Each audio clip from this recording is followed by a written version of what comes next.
आज आपको विस्तार पूर्वक वक्ताओं ने बता दिया किस तरह से सरकार और विपक्ष मिलके देश को लूटता। मुझे ये बात सबसे पहले 1977 में पता लगी थी, जब मैं कानून मंत्री था और मुझसे तमिलनाडु के मुख्यमंत्री जो उस समय थे एमजी रामचंद्रन, जिनको एमजीआर कहते हैं, और जो आज की मुख्यमंत्री के साथ सिनेमा में काम करते थे, वो मुख्यमंत्री मुझसे मिलने आ रहे थे।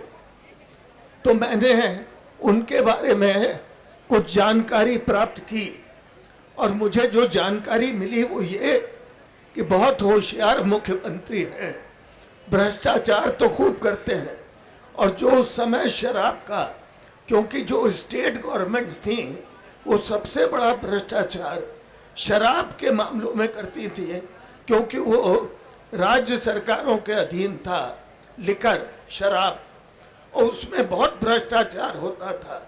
उसी से राजनीतिक दल की राजनीति चलती थी, उस भ्रष्टाचार से। तो मुझे यह बताया गया कि जब कोई उनके पास रिश्वत देने जाता है तो रिश्वत लेने से पहले वो पूछते हैं कि जो विपक्ष के नेता हैं करुणानिधि, उनका हिस्सा दिया हो कि नहीं। पहले उनका हिस्सा दिया हो तब मेरा देना, क्योंकि उनको डर था कि अगर उनका हिस्सा नहीं पहुंचा तो मेरे खिलाफ वो आवाज बुलंद करेंगे। उन्होंने ये फॉर्मूला पहले ही से तय कर रखा था कि भाई 70% मुझको देना, 30% विपक्ष को देना, जिससे दोनों का काम चलता रहेगा, एक दूसरे के खिलाफ भ्रष्टाचार को हम उजागर नहीं करेंगे। आज तो ये बात बिल्कुल साबित हो गई कि किस तरह से विपक्ष और सत्तारूढ़ पक्ष मिलके आपस में बांट के भ्रष्टाचार करता है और सैकड़ों करोड़ रुपया इकट्ठा करता है।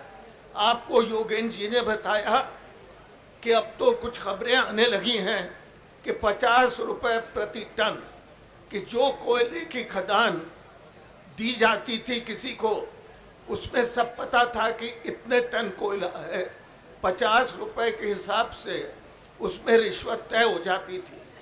मुझको तो ये भी जानकारी है कि कहाँ पे वो मिनिस्टर ऑफ स्टेट जो थे कोयले के, कहाँ पे बैठते थे और कहाँ पे उनके साथ साथ कौन बैठता था, और उसमें किस किस का हिस्सा, जो रिश्वत का आती थी उसमें किस किस का कितना हिस्सा है, वो भी सब तय होता था पहले से कि मुख्यमंत्री को इतना जाएगा, कोल मंत्री को इतना जाएगा, फलाने को इतना जाएगा, और सबके शेयर्स उसमें रहते थे।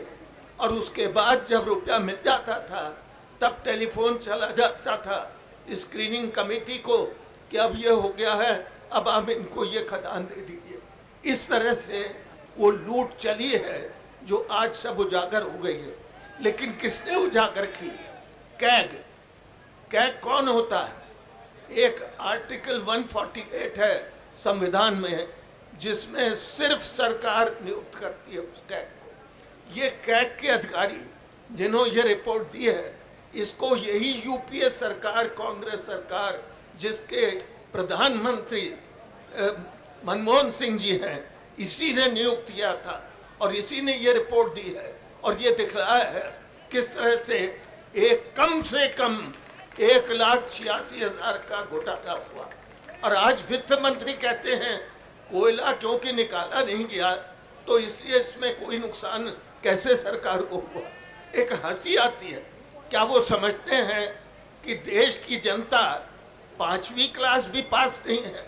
क्योंकि जो 5वीं क्लास पास हो तो उसको तो ये पता होता है कि अगर आपने कोई संपत्ति किसी को सस्ते भाव में किसी को दे दी तो जिस दिन दे दी उस दिन वो नुकसान हो गया आपका, क्योंकि उस दिन तो वो संपत्ति उसकी हो गई जिसको आपने सस्ते में दे दी।